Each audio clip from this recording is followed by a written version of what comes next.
Mobile phone users எல்லாமே நினைக்கிறது என்னன்னா, நம்ம செஞ்ச ஏதோ ஒரு பெரிய மிஸ்டேக்கால தான் நம்ம மொபைல் ஃபோன் வந்து ஹேக் ஆயிடுச்சு, இல்ல நம்ம மொபைல் ஃபோன் வந்து ரொம்ப ஸ்லோவா இருக்குது அப்படின்னு நினைச்சிட்டு இருக்கோம். ஆனா அந்த மாதிரி கிடையாது. நம்ம செய்யக்கூடிய சின்ன சின்ன மிஸ்டேக்கால தான் பெரும்பாலும் நம்ம மொபைல் ஃபோன் வந்து ஸ்லோ ஆகுது, இல்ல நம்ம மொபைல் ஃபோன் வந்து ஹேக் ஆகிறதுக்கு சான்சஸ் அதிகமா இருக்கு. அப்படி நம்ம பண்ணக்கூடிய சின்ன சின்ன மிஸ்டேக் என்ன அப்படிங்கறத பத்தி தான் இந்த வீடியோக்குள்ள நம்ம டீடைலா பார்க்க போறோம். வாங்க வீடியோக்குள்ள போலாம்.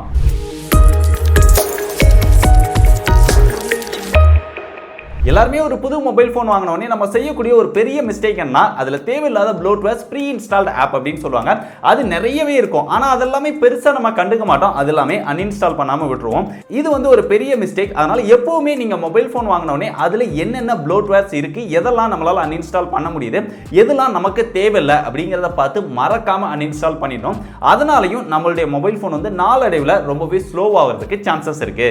அடுத்து நிறைய பேர் என்ன பண்ணுவாங்க அப்படின்னா, அன்னைக்கு தேவைக்காக ஒரு ஆப் வந்து இன்ஸ்டால் பண்ணுவாங்க. அதை இன்ஸ்டால் பண்ணிட்டு அன்னைக்கு யூஸ் பண்ணிடுவோம். அதுக்கு அடுத்து பார்த்தோம் அப்படின்னா அந்த ஆப் வந்து நமக்கு தேவையே இருக்காது. ஒரு மாசம் இல்ல 2 மாசம் எப்பயோ ரேரா வந்து நம்ம யூஸ் பண்ணுவோம். இருந்தாலும் அந்த ஆப் வந்து நம்ம அன்இன்ஸ்டால் பண்ணவே மாட்டோம். இந்த மாதிரி எக்கச்சக்கமான ஆப் வந்து அப்பப்போ நம்ம இன்ஸ்டால் பண்ணிட்டு ஒரு நாள் யூஸ் பண்ணிட்டு அதை வந்து கண்டுக்காம விட்டுருவோம். இந்த மாதிரி நம்ம கண்டுக்காம விடுற அன்யூஸ்டு ஆப்ஸை நிறைய சேர்ந்து நம்ம மொபைல் போனை வந்து ரொம்ப லாக் ஆக ஆரம்பிச்சிடும். அதெல்லாம் நீங்க மறக்காம ரெகுலரா யூஸ் பண்ற ஆப்பை தவிர்த்து மத்த அன்யூஸ்டு ஆப் எல்லாமே அன்னைக்கு தேவை முடிஞ்சோடனே அதை மறக்காம அன்இன்ஸ்டால் பண்ணிடுங்க. அடுத்தது நிறைய பேர் பண்ணக்கூடிய ஒரு பெரிய மிஸ்டேக் என்ன, உங்ககிட்ட 2-3 கூகுள் அக்கவுண்ட் இருக்கும், இல்ல கூகுள், ஃபேஸ்புக், ட்விட்டர் இந்த மாதிரி நிறைய அக்கவுண்ட் வச்சிருப்பீங்க.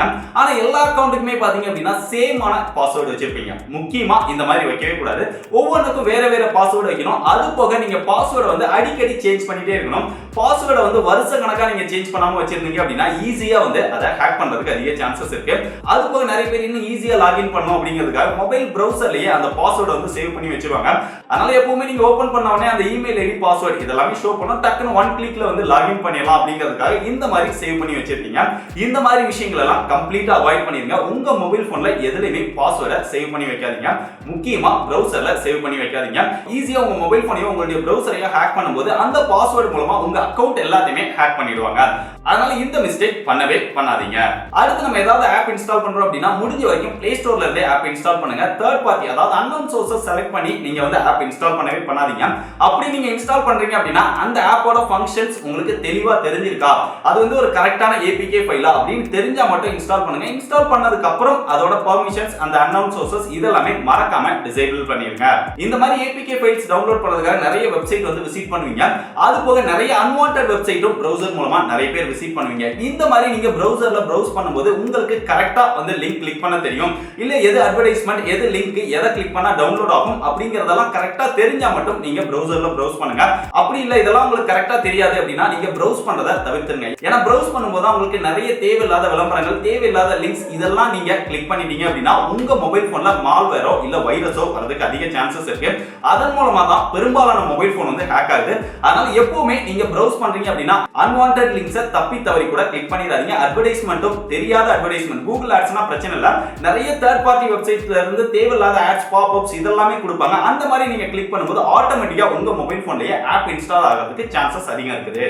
சோ இந்த மாதிரி இன்ஸ்டால் ஆகிற ஆப்ஸ் எல்லாமே பார்த்தோம் அப்படின்னா நம்ம நிறைய பேர் நினைச்சிட்டு இருக்கோம் நம்ம மொபைல் போன்ல அந்த மெனுல ஷோ பண்றது மட்டும் தான் ஆப்ஸ், அது மட்டும் தான் நம்ம மொபைல் போன்ல இருக்கு, வேற எதுவுமே இல்ல அப்படின்னு நினைச்சிட்டு இருக்கீங்க. அந்த மாதிரி கிடையாது. உங்க மொபைல் போன்ல அந்த மெனுல ஐகான்ஸ் இல்லாமலே நிறைய ஆப் வந்து இன்ஸ்டால் ஆகியிருக்கும். அதை நீங்க எப்படி செக் பண்ணணும் அப்படின்னா உங்களுடைய செட்டிங்ஸ்ல போனீங்க அப்படின்னா டவுன்லோடட் ஆப்ஸ் அப்படின்னு சொல்லி இருக்கும். அதுக்குள்ள என்னென்ன ஆப்ஸ் இருக்கு எல்லாமே நீங்க டவுன்லோட் பண்ணதானா, இல்ல டவுன்லோட் பண்ணாத ஆப்ஸ் எதுவும் இருக்கா, உங்களுக்கு தெரியாம ஏதாவது இன்ஸ்டால் ஆயிருக்கா அப்படிங்கறத ஃப்ரீக்வெண்டா பார்த்து அந்த மாதிரி விஷயங்கள் எல்லாம் தேவையில்லாத மறக்காம அன்இன்ஸ்டால் பண்ணிடுங்க. உங்களுக்கு தெரியாம இன்ஸ்டால் ஆயிருக்கிற எந்த ஆப்புமே டவுன்லோடட் ஆப்ஸ்ல இருக்கவே கூடாது. இதன் மூலமா உங்களுடைய மொபைல் போன்ல தேவையில்லாத ஆப்ஸ், தேவையில்லாத நோட்டிபிகேஷன்ஸ் இல்ல வேற எதையாவது இன்ஸ்டால் பண்ணோம் அதிகமான அட்வர்டைஸ்மென்ட்ஸ் இதெல்லாம் கொண்டு வரத தவிர்க்கலாம். முக்கியமா உங்க மொபைல் போன் ரொம்ப லாக் ஆகுது, ஸ்லோ ஆகுறதையும் தவிர்க்கலாம். அடுத்து கடைசியா ரொம்ப முக்கியமான ஒரு விஷயம், நீங்க எந்த ஒரு ஆப் இன்ஸ்டால் பண்ணாலுமே அதுல டர்ம்ஸ் அண்ட் கண்டிஷன்ஸ் அப்படின்னு ஒன்னு கொடுத்திருப்பாங்க. பெரும்பாலும் யாருமே நம்ம அதை ரீட் பண்றதே கிடையாது. அட்லீஸ்ட் உங்களால முடிஞ்சது அப்படின்னா அந்த டைம் இருந்தது அப்படின்னா அதுல ரீட் பண்ணி பாருங்க. அதுல என்ன மாதிரியான விஷயங்கள்லாம் கொடுக்குறாங்க அப்படிங்கறதையும் அதை ரீட் பண்ணி பார்த்துட்டு அந்த ஆப் உங்களுக்கு ரொம்ப முக்கியமான ஆப், ரொம்ப ஃபேமஸான ஆப்னா அதெல்லாம் வந்து யூஸ் பண்ணிக்கலாம். நீங்க ரேரா யூஸ் பண்ற ஆப் வந்து ஏதாவது இன்ஸ்டால் பண்றீங்க அப்படின்னா அதுல என்ன டர்ம்ஸ் அண்ட் கண்டிஷன்ஸ் இருக்கு, அதுக்கு என்னென்ன பெர்மிஷன்ஸ் கேக்குது, அந்த பெர்மிஷன்ஸ் எந்த டைம்ல எடுத்துக்குது அப்படிங்கறதெல்லாம் கரெக்ட்டா பார்த்துட்டு அதுக்கு அதுக்கப்புறமா அந்த ஆப் தேவையா இல்லையா அப்படிங்கிறத மறக்காம இன்ஸ்டால் பண்ணுங்க. சோ நான் மேல சொன்ன இந்த விஷயங்களை கரெக்டா ஃபாலோ பண்ணீங்க அப்படின்னா உங்க மொபைல் போன் வந்து ரொம்ப நாள் யூஸ் பண்ணாலுமே பெருசா லேக் ஆகாது, ப்ராப்ளம் வராது. வாங்கின புதுசுல எப்படி யூஸ் பண்ணீங்களோ அதே மாதிரியே நீங்க யூஸ் பண்ணிட்டு இருக்கலாம். அது போக உங்க மொபைல் போனை ஹேக் பண்றதுக்கும் ரொம்ப சான்சஸ் கம்மியா இருக்கும். சோ இந்த வீடியோ பிடிச்சிருந்தது அப்படின்னா மறக்காம லைக் கொடுங்க. இந்த இன்ஃபர்மேஷன் உங்களுக்கு ரொம்ப யூஸ்ஃபுல்லா இருந்தது அப்படின்னா மறக்காம ஸ்மார்ட் போன் யூஸ் பண்ற எல்லாருக்குமே இதை வந்து ஷேர் பண்ணிக்கோங்க. இதே மாதிரி நிறைய யூஸ்ஃபுல்லான இன்ட்ரெஸ்டிங்கான வீடியோஸ்லாம் பார்த்து தெரிஞ்சுக்க டெக் படிஸை நீங்க இன்னும் ஃபாலோ பண்ணல அப்படின்னா மறக்காம எல்லா சோஷியல் மீடியாவையும் ஃபாலோ பண்ணிக்கோங்க. டிஸ்கிரிப்ஷன்ல எல்லா சோஷியல் மீடியாவோட லிங்க்கும் கொடுத்துருக்கேன். இதே மாதிரி இன்னொரு யூஸ்ஃபுல்லான இன்ட்ரெஸ்டிங்கான வீடியோல சந்திக்கிறேன். பை.